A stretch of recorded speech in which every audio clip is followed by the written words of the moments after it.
I am back with another spotlight on an amazing member of the Build More Than Just a Body community who is a health and nutrition coach, and she has her master's in nutrition and health promotion, as well as being a certified sports nutritionist. And there's many reasons why I wanted to shine the light on Madeline Peguero, but I am going to kick this off by having her share what building more than just a body means to her.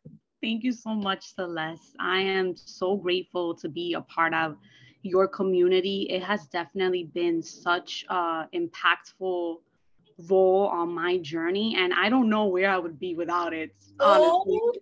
Like, it's just, you cover so much, like, in your community that it's like, it really is building more than just a body. And I feel like that's something that I've tried to embody myself throughout my journey and my life. And for me, building more than just a body has definitely changed throughout the years. I remember first starting out in my fitness journey and just having these crazy goals to look like Arnold Schwarzenegger and just be like, my measure of progress was how lean I was. I got myself down to 7% body fat. We all know that's not, we could say a lot about that, but yeah, it was all about a specific look and, the precision and the perfect symmetry and balance, like, all the judges look for in bodybuilding. And over the years, like, it took me a long place to get here and finally really focus on kind of like the internal transformation instead of just the external, like focusing on how I feel and really embodying the health and the body that, like, I'm after, like our end goal. And it's like, it's such a emotional and energetical thing for me.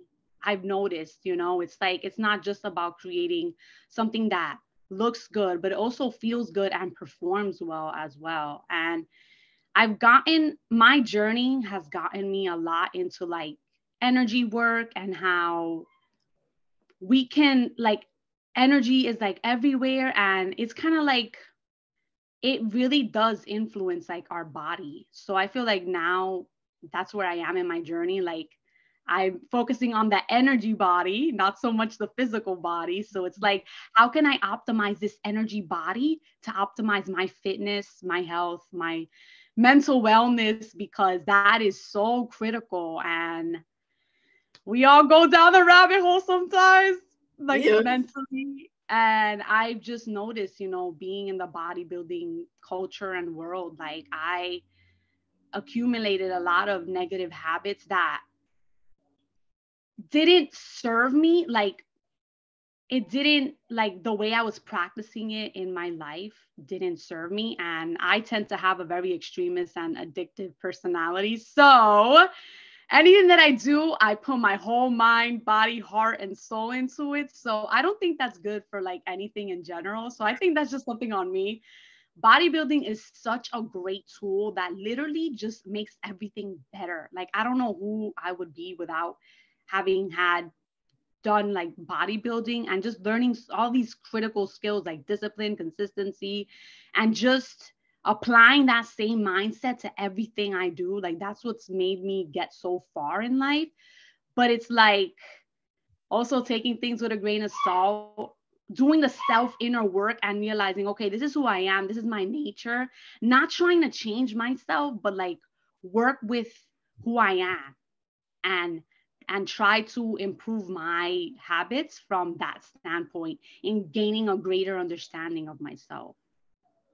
That was really beautiful. I mean, you went from really loving bodybuilding and you honor that part of your journey and how it served you in your life and a lot of the sides of your personality that it brought out, which really was beneficial and helped you in that journey. But at the end of the day, it sounds like you realized you were kind of ignoring some of the other aspects of your body and yourself that you were craving to acknowledge, which was the energetic side of things, and looking beyond the surface and saying, how can I be a well-rounded functioning being versus only working to satisfy bodybuilding criteria? And I love how you're not like a jaded competitor, like, oh, it's terrible, it ruins.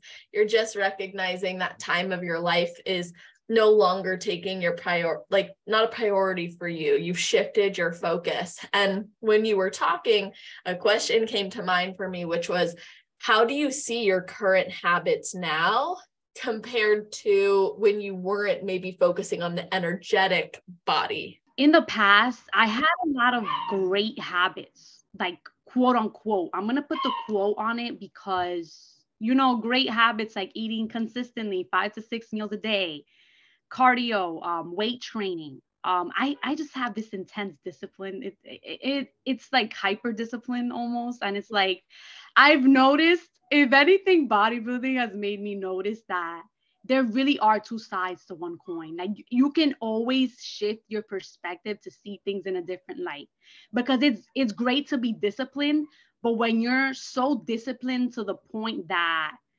it's like you really don't miss a beat, and I've kind of learned how to honor discipline while also ability plays such a critical role in just being able. And then I believe some habits that I have now, again, like working through energy, I have worked through, I do like a lot of journaling. It's really, really helped just me gain like more awareness of like myself, my thoughts, and how they kind of really do shape my internal and external world.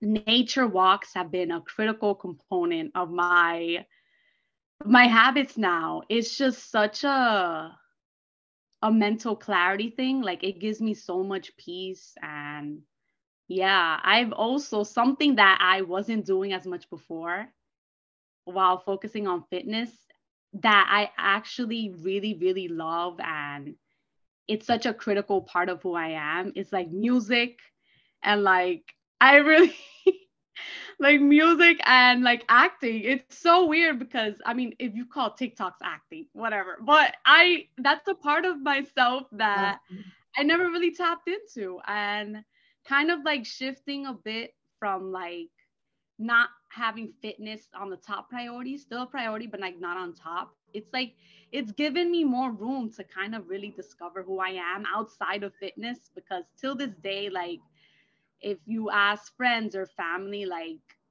who I am or like a major part of my identity, I feel like the only thing that they would be able to say would be fitness. But it's like, there's so much more, you know, there's so much more to me. And I feel like in the past, it's understandable why people would assume that it's just fitness because that's all I showed, you know? But I guess now exploring like all these other parts of myself and getting to know who I am outside of fitness has helped a lot, especially in relationships. Because when you're just talking about nutrition and fitness all the time in relationships, especially with people who aren't really about that life kind of thing, you can get annoying. Like it can get annoying and not be the best conversations. Well, I think it's awesome how by giving more to yourself and exploring those things that you enjoy, maybe other people haven't seen it in total because they're still used to that identity of yours, but you feel that shift internally and you're able to communicate and express yourself in ways that is very fulfilling. I love it. I love how you mentioned identity too, because making that shift is not easy. Like it's just not. And especially when you're as hardcore as I am, because I was just like, when I tell you, like I would eat at the exact same times every single day, like literally like years of doing this, my family like and friends would know exactly when I'm gonna eat. And it's so funny because right before I'm gonna eat, like they like one of my family members would look at the clock and be like, oh, she's gonna eat right now. And I'm just like, how did you new aspects of myself and giving room to know exactly what time I'm gonna eat? That's weird. Like that was a really big sign for me. Like, wow, something needs to change because that's just weird. Oh I my don't know. goodness. I can actually, well, let me say two things. One, I remember when we started working together, and this is something I noticed about you. And I wasn't sure if I was going to share it, but I am. But you guys, Madeline had the most beautiful journal entries I ever saw. Like going through, like, people go through my 5-week program and they do mealtime rituals and daily reflections. Madeline's were so organized. I was like, I want her to do this for like all my clients, you know, like they're so beautiful. And she was very like consistent. I didn't have to pull teeth essentially to get her to do things. Now, luckily, most of my clients, it's like that. I don't have to get them to do anything. But Madeline, you were really on it. And I really appreciated this commitment. You do go all into the things you do. And I could see how people around you would pick up on those things. And I understand, like for me recently, I started noticing everyone always refers to me as like my business and my podcast and what I'm doing. And that I'm like, I have an insane work ethic. And I'm like, why is that the conversation? I used to be the girl who like, people be like, oh, she's going on hikes. She's doing her art. She's like going and enjoying like a nighttime stargazing, whatever, like doing different things and music and concerts. And then, and there's other activities I'm interested in, but my business has been such a priority that I think I've justified not doing more of what I love outside of it. And so people started having those conversations, like identifying me in this way. And that was similar for you, that sign that, oh, something maybe needs to shift or change, or other things need to get prioritized. That was also happening for me recently, where I'm like, okay, I don't want to just be this identity when I know I'm so much more. I'm just maybe not letting myself experience it. So how did you, because you said letting go of an identity can be hard, how did you start to shift into embracing more of what your body was communicating with you, enjoying more things outside of the strict fitness life? That it's a process. I'll tell you that it is a process, and it's every day. And like you said, like just like when we were working together and doing like the journal entries and I gave it my all, it really does require my all.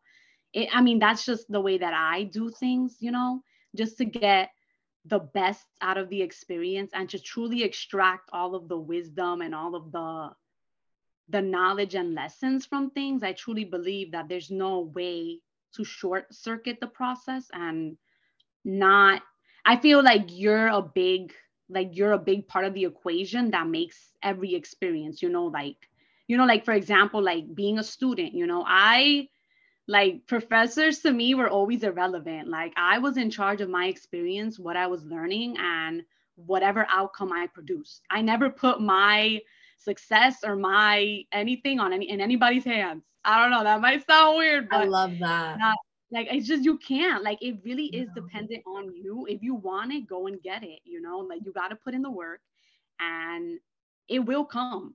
And it's hard because it's been years into this process, and I could focus on the fact that I haven't competed in over 3 years, and I haven't, like, I've been stuck in like this healing cycle and just like trying to discover who I am outside of fitness. Or I could focus on all the small wins that I've made along the way, all the lives that have been changed along the way, because the connections that I've been able to make just because I was brave enough to just let go of who I believe I am and open up to who I am in entirety, like that's just crazy. And it is scary. And a lot of people never do this because they just want to be placed in a box. Like they want to be placed in a box in society, and you can't step out of that box. And if you step out of that box, oh my God, it's fear, it's danger, but it's really not. You know what's outside of that box? Life and freedom and everything you've ever wanted. Like, but sometimes like we box ourselves and like based on like what we think other people think of us, or even what we think about ourselves, like the limiting beliefs that we have about ourselves. And it's not until we start to question and challenge those beliefs that we don't grow out of them. Exactly. Instead of it being our normal running system, like it's our operating system. As soon as we step back, we're like, maybe this needs an update, maybe it needs a tweak, maybe something needs to change, maybe the original system isn't exactly how I want to be running my life anymore. And then you take the risk to change that and tweak it, and you learn because of those risks. And I remember there were many uncomfortable times in some of the work that we were doing where it was hard to change the norm, but you did it with that mindset, with that mentality that you owed it to yourself, that you deserved it, that there was something on the other side that would be better and more freeing. And it's really cool just having seen your evolution, because our work together, short period of time, intense period of time, short. The work you do beyond that is what matters. And the work that you continue to do is what matters. And you just said it's influenced relationships in a positive way and connections. And you even got a master's in nutrition and health promotion, which is amazing. So how are you approaching your maybe role in that area or that field with your own personal mentality and growth and experiences? I love that question. And I think it's great because just seeing the nutrition field, like food, if anything, I've learned from all the nutrition lessons and everything I've learned about nutrition, food is just so personal. Like it's a touchy topic, and it's something that people love food, but like I feel like when it comes to the how and the why, it starts getting a little, you start tapping into people's like triggers and things like that, even in the simplest ways. Yes. So the nutrition field has really taught me to be competent in the empathy and like coming from a loving place, because food really is personal, and it's so hard to change like habits that were ingrained for so long. Like it takes a lot of work and a strong why. And if it's not there, then it just won't work. And the process is just going to be so short-lived, but I'm a very big advocate for like permanent, sustainable, and like transformative change. Like I don't want to be anybody's like cookie cutter. Like I'm not that person at all. Like it's just permanent. Like you're going to be transformed, but it's like you have to stay committed to the process no matter how long it lasts. And that's something that I had to work within myself, because I had these timelines and these deadlines and these goals, and my spreadsheets get so detailed and everything. And then it's like, wow, like I'm really losing sight of the process here. Like I would say a big shift that I was able to make is like, before I operated from like the yearly to quarterly to monthly to weekly mentality. Like I would always plan everything to the T, how it was going to happen. Now I'm literally just living the day. I don't even know what I'm going to do in the next 3 minutes. Like, I don't know. I don't, and it's like, it's scary. It's so scary, but that's where my growth came from, because I was so future oriented that I completely lost sight of the present moment. And I was really losing out on the beauty and all the opportunities that every day presents.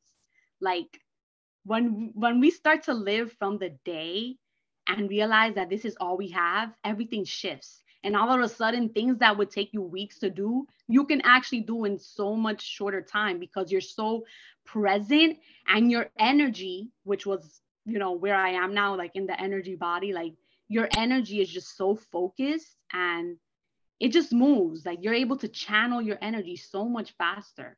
Yeah. I love that. What a testimony to being present and grounding yourself in the present, because I think there's a benefit, right, to schedules and goals and tasks and breaking these things down. I also know there's a benefit to pulling back. And sometimes we think that, no, this thing is going to take me so long, it's going to be forever. But really, it's like, that's because we're considering with maybe all the day-to-day distractions. But like, when you just set your phone aside for like an hour and you suddenly knock out work that you thought would have taken you like 3 hours, but it's because you just let yourself be invested. And there's ways to like hack the system of time by changing how we view it.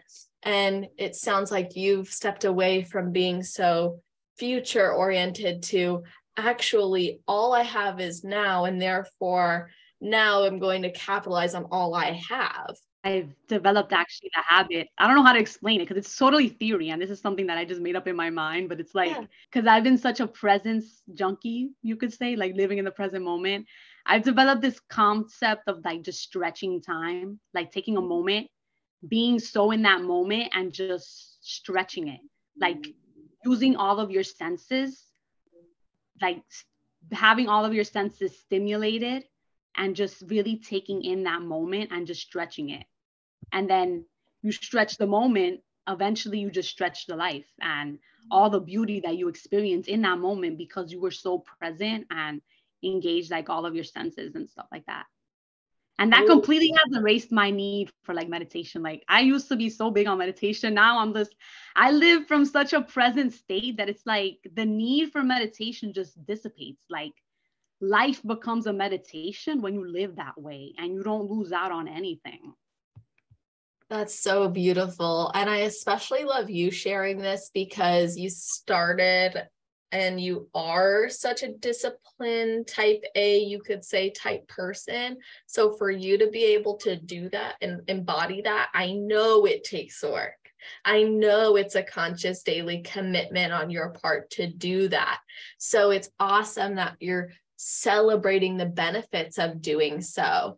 It's like we need to pay attention to times in our life when we feel most present, most alive.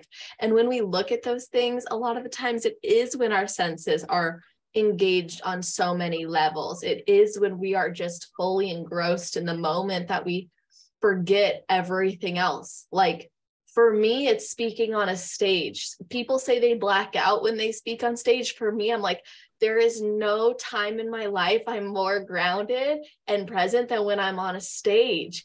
And I think we have to understand and give ourselves the space to explore as well, not put ourselves in the box like you're saying, so we can see what helps us feel present and then incorporate that in other areas of life. That is so amazing. You It's are so amazing. thank you. You're welcome. Just living from that perspective is just so amazing. And I've even like completely like shifted my whole fitness perspective because I mean, I've faced a couple of burnouts throughout my life and I have struggled with an autoimmune condition in the past, which again like limited my fitness, my ability to execute my fitness. Even though like I was most motivated when I had my autoimmune condition, I just had something to fight for every day and it really did help me stay strong and not literally just go down the negative rabbit hole that happens when you have illness, because it is so real. You know, just the physical state really does impact like the mental state. But I've my fitness perspective has shifted in the sense that before I was just so focused on like lifting heavy and just like hitting PRs and just like so performance based. And now I guess it shifted more to like, how can I make this an enjoyable, how can I make my workout an enjoyable experience today? Like, how do I want to feel? You know, how am I moving? You know, and how does the way I move influence the way I feel? So it's kind of like that biofeedback loop. Like it goes back to energy. Like, how am I moving my body and how am I feeling? Do I need to alter the way I do things? And also being okay implement my exercise preferences, because sometimes you just don't want to do lunges. You just don't. You just don't. And I'm like, okay, maybe I could do, you know, it's like, it really does make a difference. Like it really does shift things, like really making, you know, fitness just so enjoyable. And also it's become a very meditative experience for me as well. I am the most grounded and the most focused when I'm working out. Like anything could happen in the gym and I just wouldn't know because I'm so locked in and focused. Like I actually have been I turned my passion of journaling into fitness. So now I literally like I'm writing out all my workouts, and while I'm working out, I'm having this conversation with my body, and I'm just like I'm paying attention to all the sensations and how it feels and how specific movements trigger specific thoughts or emotions in my body. So it's a very, very, very extensive experience that I do for like my workouts and stuff, but it is so awesome because it has made the difference in making fitness like enjoyable and something that's gonna happen long term, because I'm so focused on not just building this body, but like building a relationship with myself and a healthy relationship with fitness, which I didn't have before. Like I was so out of tune with my body. Like I didn't I didn't know it, like it was just okay, my mind and body, like I could have sworn they were separate. Like I didn't think that they were like together. And I was just so disconnected from myself. Like I was burning out through sets, failure. Like I didn't know, like I didn't feel like anything. And it's so crazy because pain over time, it I feel like I got to the point where it became addicting. It became addicting to just feel the pain and just work through it, because it also helped me manage the pain that came along with the autoimmune condition. So it's like that's a couple of patterns that I had to break because it wasn't really serving me long term. That's really insightful, because I think many of us get used to pushing our limits, pushing our body. That is essentially what happens for us to improve in many ways. But sometimes if we push more than we're ready, or if we push for so long, we forget why we really started or what it's benefiting us or how it's benefiting us. So you turning it into such a connecting experience with your body and having those conversations with yourself is empowering you to have the longevity that you ultimately want and wanted. And then you're able to be an example for others too, which is awesome. And you've given a lot of cool, like little things you've said throughout this conversation that I think people can walk away with and apply. But if someone's out there listening to this and they're struggling, like what's something you would want to leave them with for them to know? I don't want to be cliche at all, but like literally just stay the course and just enjoy the process. Like make it make it worthwhile, because if at the end of the day you're chasing just a physique, like I was in the beginning stages of my bodybuilding journey, like it's just not gonna last. It's just not enough. It's not enough because we do age, and even though we're almost the same age, and we're relatively young, and we don't have to really think about that now. It will come. Yeah. It will come, and honestly, you don't want to be in a place where you're getting older and now how you measure your success or your life standard is this physique and this body. What are you creating exactly? Like what are you like, how are you using what you've learned to impact others? And I feel like that's been the most impactful for me, the connections that I've been able to make, the conversations that happen as a result of just taking action, and also like the legacy that I'm leaving behind too, by not giving up and taking action and just continuing to take action. And it gets hard because I have noticed that environment does play a critical role, and it is so important when it comes to creating like any result. And I've been feeling it more now, more than ever.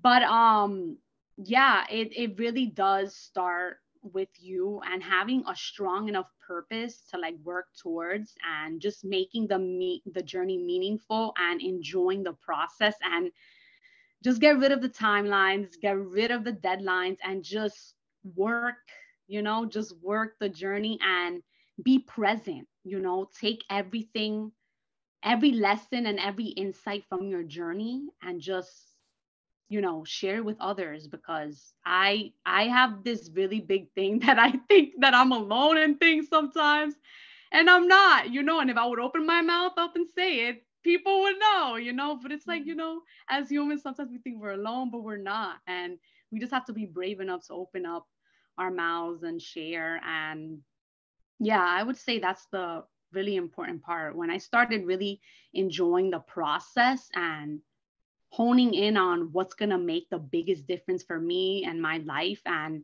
making it greater than myself, that's when things really start to change and you don't even care about the outcome because you're just living life today. And guess what? You can enjoy today and you can enjoy the next day and you can enjoy the next day. You don't have to postpone your happiness or your greatness or your success. Like, define what success for you is today. Like, what is success for you today? You know, and you can feel successful today. Like, you don't have to keep waiting for a deadline and keep using these goals to make you feel enough when you can make yourself feel enough. And that was something that I had to learn because after all I've done, like I've done so much and I've never felt enough. And actually I went down a really big rabbit hole after graduating with my master's degree because I was just like, wow, this is it. Like, I did it. And why am I feeling like this? Like, it's just not enough. Mm-hmm. And to be honest, it would never be enough until, especially since we're humans, like we always just want more and more and more. Like, when will being enough be, when would enough be for you? Like, you have to decide when to cut it off. And clearly we're always going to grow, but it's like, when will you choose to feel enough, you know? Mm-hmm. That was really beautiful. I love that. It's such a testament to your journey and all the breakthroughs you've had and the amazing lessons you've learned along the way because you were courageous enough to face those difficulties or face those potentially draining patterns, and you stood up for yourself. You wanted more for yourself. And I really love that question. What would success mean for you today? I think that is an awesome takeaway, along with so many other things, like I said. So is it okay if I ask how people can connect with you or maybe follow your journey or consider working with you even? Of course, that's awesome. You can follow me on Instagram at herfitLosophy. So should I spell it out? Sure. And I'll put it in the show notes too, but definitely. Okay, that's awesome. And yeah, I'm on TikTok as well at Her Philosophy. And those are mainly my two social medias that I'm doing right now. I'm looking on starting up a YouTube channel, but still in the making. I think, yeah, because my Instagram stories are getting too long. So I definitely need to start doing like YouTube stories. You have so many good things to share and say. I know it would be awesome if you did it. Thank you so much. You're welcome. Thank you for doing this with me and sharing what building more than just a body means to you, but beyond that, sharing all of the incredible transformation you've had in your life. It was such a pleasure. And to everybody listening, I'll put all that information in the show notes along with the breakdown of this little spotlight too, so you can see what we discussed or share it with somebody else who will be inspired. Have a wonderful rest of your day.